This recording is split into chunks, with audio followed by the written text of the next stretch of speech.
કે નમસ્કાર વિદ્યાર્થી મિત્રો, સ્વામિનારાયણ ગુરુકુળ મહુવામાં હું પ્રવીણ બાંભણિયા. વિષય ભૌતિક વિજ્ઞાનની અંદર મિત્રો આજે આપણે જે મૂળભૂત બળોની વાત કરતા હતા એમાંથી બે બળો છે, વિદ્યુત ચુંબકીય બળ અને ગુરુત્વાકર્ષી બળ અંગે આપણે અગાઉના લેક્ચરની અંદર જોયું મિત્રો.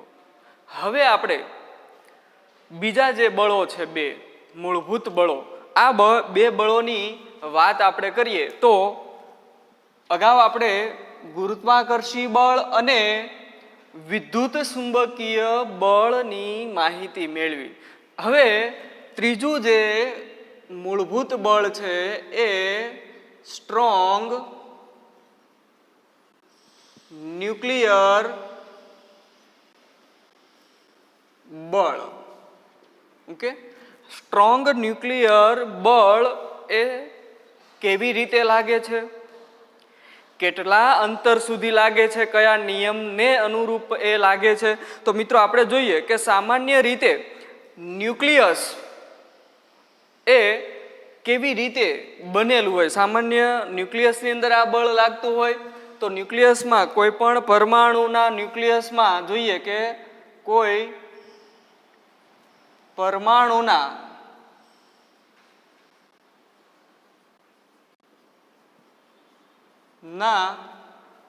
ન્યુક્લિયસમાં આવેલા પ્રોટોન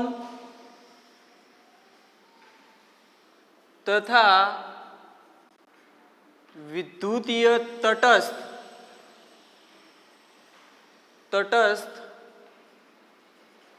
એવા ન્યુટ્રોન વચ્ચે આ બળ લાગતું હોય. હવે મિત્રો આપણે વાત કરીએ કે કોઈ પણ પરમાણુ દ્રવ્ય છે એ અસંખ્ય પરમાણુનો બનેલો હોય અને એ પરમાણુની અંદર કેવી રીતે આ પ્રોટોન આવેલા હોય અને કેવી રીતે ન્યુટ્રોન આવેલા હોય. તો મિત્રો જો આપણે આકૃતિ સ્વરૂપે વર્ણન સમજવું હોય તો કોઈ પણ જે પરમાણુ હશે એ પરમાણુનું જે બંધારણ છે એ કંઈક આવું હોય કે પરમાણુના કેન્દ્ર ભાગમાં છે એ પ્રોટોન આવેલા હોય અને ન્યુટ્રોન આવેલા હોય. ઓકે, પ્રોટોન છે એ ધન વિદ્યુત ભારિત છે અને ન્યુટ્રોન છે એ ઋણ તટસ્થ છે, એટલે એને કોઈ વિદ્યુત ભાર હોતો નથી. તો પ્રોટોન અને ન્યુટ્રોન જે વિસ્તારમાં આવેલા હોય એવો જે પરમાણુનો વિસ્તાર છે એ વિસ્તારને મિત્રો કહેવાય ન્યુક્લિયસ.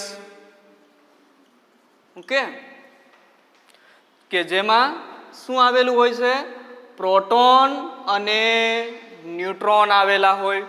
એમાં પ્રોટોન છે એ કેવો હોય, ધન વીજભારિત, અને ન્યુટ્રોન છે એ તટસ્થ હોય, એમાં કોઈ વિદ્યુત ભાર હોતો નથી. અને બાહ્ય કક્ષા, આની જે એક બાહ્ય કક્ષા આવેલી હોય એ કક્ષાઓમાં ઇલેક્ટ્રોન છે એ ભ્રમણ કરતા હોય છે. મિત્રો ઇલેક્ટ્રોન છે એ ઋણ વિદ્યુત ભારિત છે, એટલે એને માઇનસની સંજ્ઞા વડે દર્શાવી શકાય. તો ઇલેક્ટ્રોન છે એ કક્ષામાં, આ જે ન્યુક્લિયસ છે એની બહારની જે કક્ષા છે એ કક્ષામાં ભ્રમણ કરતા હોય છે. તો મિત્રો આપણે જે વાત કરવી છે એ આ છે કે કોઈ પણ પરમાણુનું જે ન્યુક્લિયસ હશે એ ન્યુક્લિયસમાં કોણ આવેલું છે, તો કે પ્રોટોન આવેલા હોય અને ન્યુટ્રોન આવેલા હોય. તો આ પ્રોટોન અને ન્યુટ્રોન વચ્ચે બળો લાગે છે. આ બળો જુદા જુદા છે. તો આપણે જોઈએ કે પ્રોટોન ન્યુક્લિયસમાં ન્યુક્લિયસમાં પ્રોટોન પ્રોટોન પ્રોટોન ન્યુટ્રોન તથા ન્યુટ્રોન ન્યુટ્રોન વચ્ચે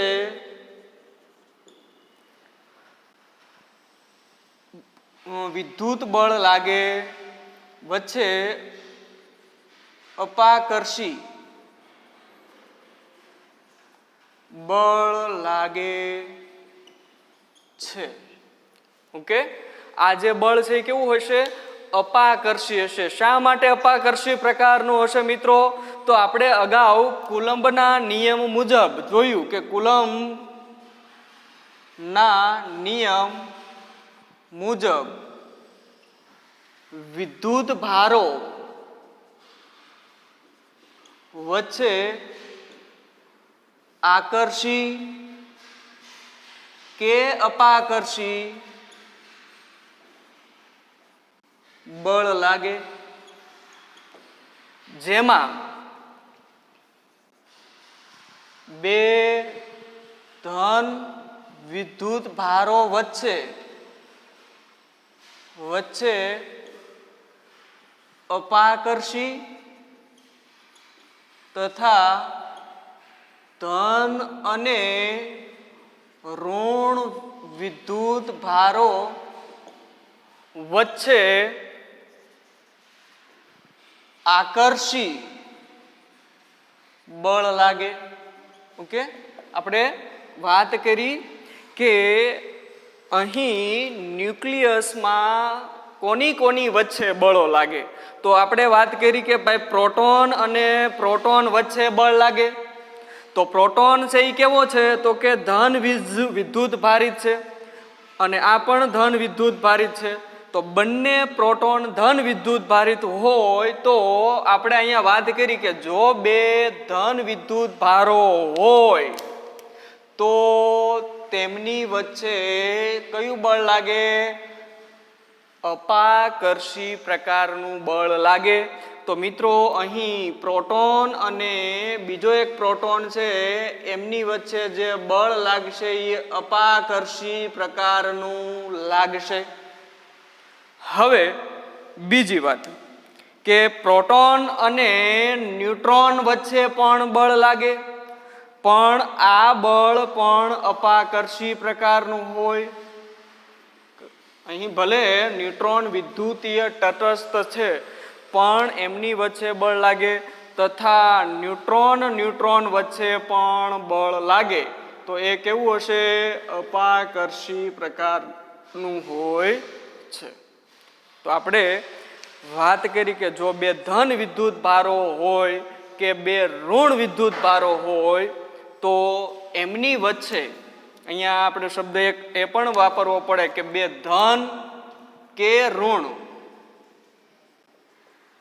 વિદ્યુત ભારો વચ્ચે હંમેશા અપાકર્ષી બળ લાગે અને જો એક ધન અને બીજો ઋણ હોય તો એમની વચ્ચે કયું બળ લાગે? તો કે આકર્ષી પ્રકારનું બળ લાગે છે મિત્રો. તો આપણે ન્યુક્લિયસની વાત કરવાની છે. તો ન્યુક્લિયસમાં તો કોણ આવેલું છે? તો કે પ્રોટોન અને ન્યુટ્રોન. તો એમાં પ્રોટોન વચ્ચે બળ લાગે અને ન્યુટ્રોન અથવા પ્રોટોન ન્યુટ્રોન વચ્ચે બળો લાગે છે. અને આવું જે બળ છે એ ખૂબ નાના અંતર પૂરતું જ સીમિત છે. ઓકે, ઇલેક્ટ્રોન જે બાહ્ય કક્ષામાં આવેલા છે એ ઇલેક્ટ્રોન અને પ્રોટોન કે ઇલેક્ટ્રોન અને ન્યુટ્રોન વચ્ચે બળ લાગી શકતું નથી. શા માટે? તો કે આવું બળ છે ખૂબ લઘુ અંતરીય બળ છે. કેવું છે? તો આપણે આવું લખાય કે આ પ્રકારનું બળ લઘુ અંતરીય છે જે ન્યુક્લિયસની બહાર આવેલ ઇલેક્ટ્રોન સાથે બળ લગાડી શકે નહીં. ઓકે, માત્ર તે પ્રોટોન ન્યુટ્રોન પ્રોટોન પ્રોટોન તથા ન્યુટ્રોન ન્યુટ્રોન વચ્ચે જ બળ લગાડી શકે. એટલે આવું બળ છે કેવું કહેવાય? લઘુ અંતરીય બળ કહેવામાં આવે છે. બીજું, હવે આ બળ એ ખૂબ જ પ્રબળ છે. ઓકે, આ બળ ખૂબ જ પ્રબળ છે. કોની સાપેક્ષમાં? તો કે અગાઉ આપણે બે બળો જોયા મિત્રો. એમાંથી ગુરુત્વાકર્ષી બળ અને બીજું હતું વિદ્યુત ચુંબકીય બળ. આ બંને બળો કરતા પણ સ્ટ્રોંગ ન્યુક્લિયર જે બળ છે એ પ્રબળ છે એ હોય છે. તો પ્રશ્ન હવે મિત્રો આપને એવો પણ આમાં થાય કે શું આ જે ન્યુક્લિયસ છે એ ન્યુક્લિયસમાં પ્રોટોન પ્રોટોન કે પ્રોટોન ન્યુટ્રોન વચ્ચે જે બળ લાગે છે એ જો અપાકર્ષી પ્રકારનું હોય તો ન્યુક્લિયસમાં અસંખ્ય પ્રોટોન આવેલા હશે. હું અહીંયા નમૂના માટે પ્રોટોન દર્શાવું છું મિત્રો.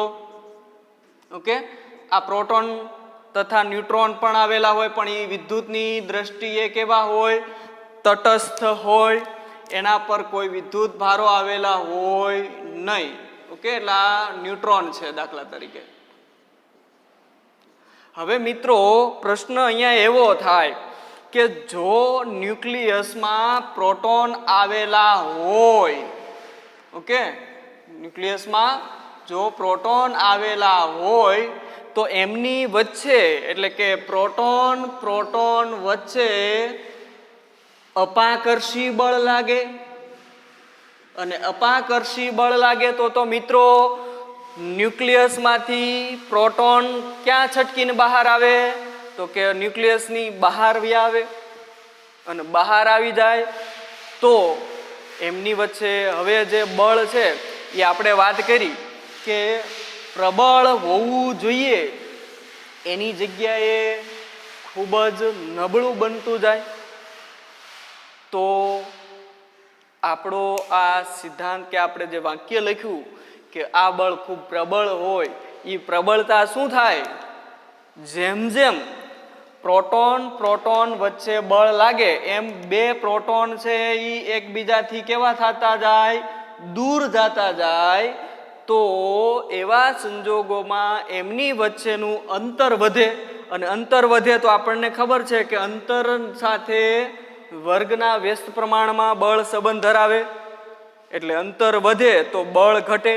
અને બળ ઘટે તો અહીંયા જે આપણે વાત કરી કે એની પ્રબળતા વધુ હોય એ શક્ય બને નહીં. તો મિત્રો યાદ રાખો કે શા માટે પ્રોટોન એ ન્યુક્લિયસમાંથી છટકી શકતા નથી. ઓકે, તો આપણે એ લખીએ કે અહીં ન્યુક્લિયસમાં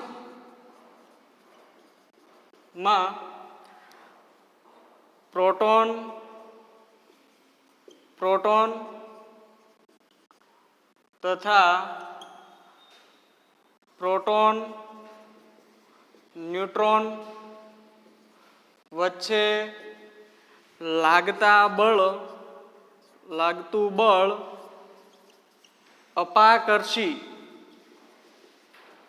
હોવા છતાં ન્યુક્લિયસમાંથી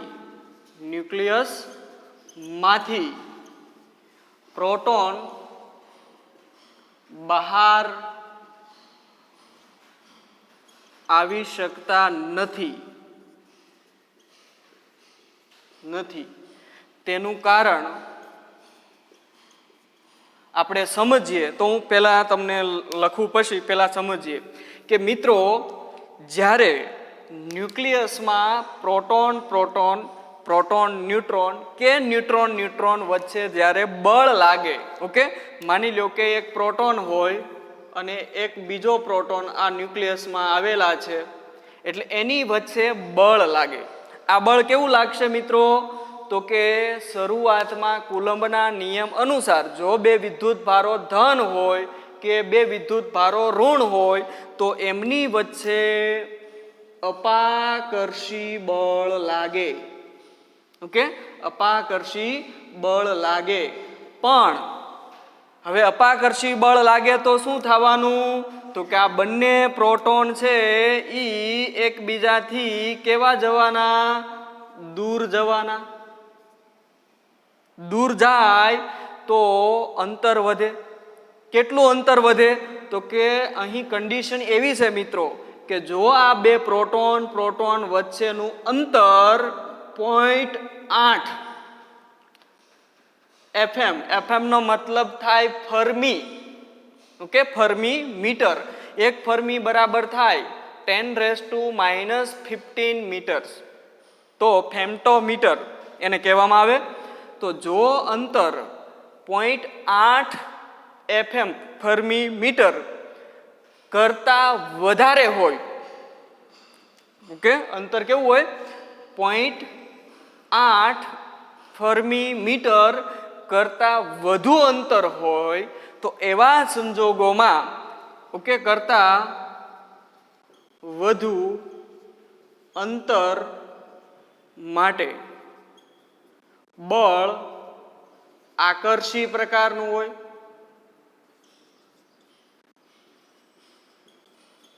કેવું હશે? જો બે પ્રોટોન એકબીજાથી કેટલા અંતરે વયા જાય?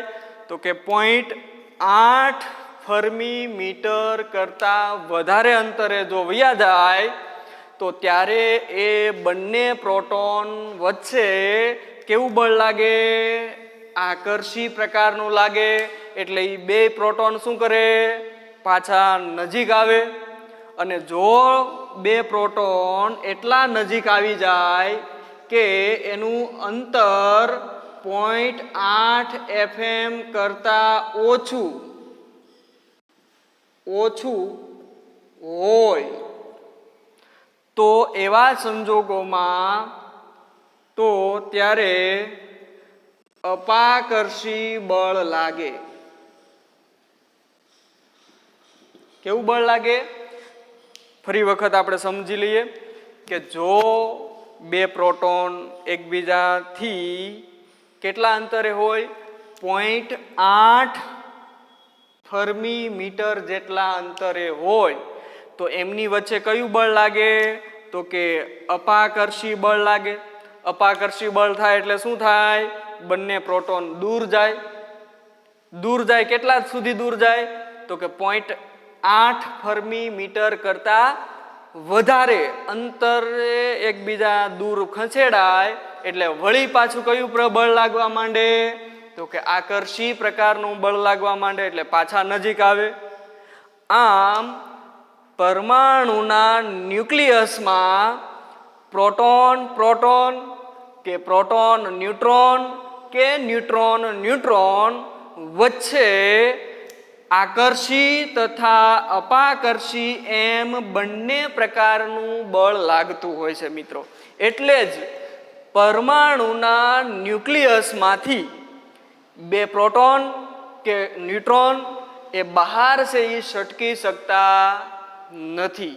એટલે આવું જે બળ છે એ સ્ટ્રોંગ ન્યુક્લિયર બળ તરીકે ઓળખવામાં આવે. એટલું આપણે કારણ આવું લખી શકાય. તેનું કારણ જો પ્રોટોન કે પ્રોટોન ન્યુટ્રોન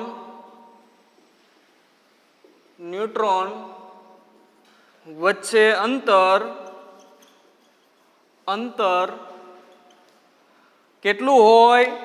તો કે 0.8 ફર્મી. આને શું વંચાય મિત્રો? Fermi metre. એમ એટલે મીટર અને એફ એટલે ફર્મી. એક ફર્મી બરાબર કેટલા થાય? તો યાદ રાખો કે એક FM બરાબર થાય 10⁻15 મીટર. ઓકે, તો ફર્મી મીટર તો આપણે યાદ રાખીએ કે 0.8 ફર્મી મીટર કરતા વધુ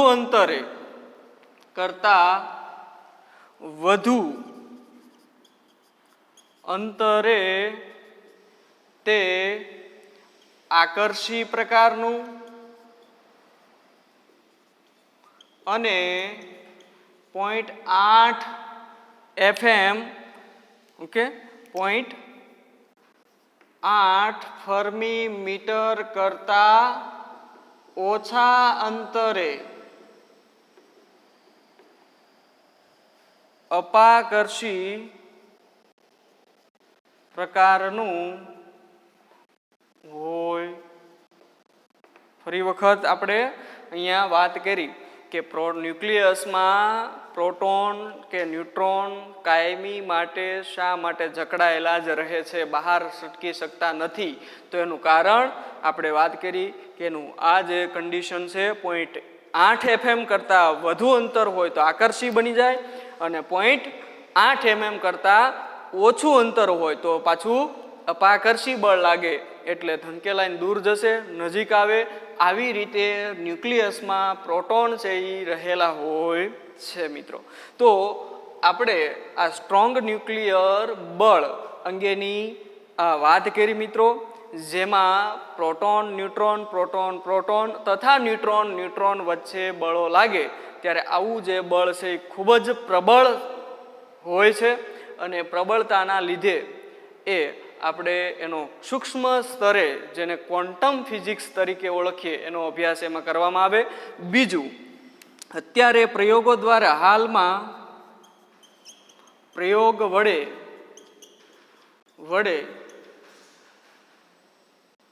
પરમાણુનું જે ન્યુક્લિયસ છે વડે ન્યુક્લિયસ પણ ક્વાકર્સનું બનેલું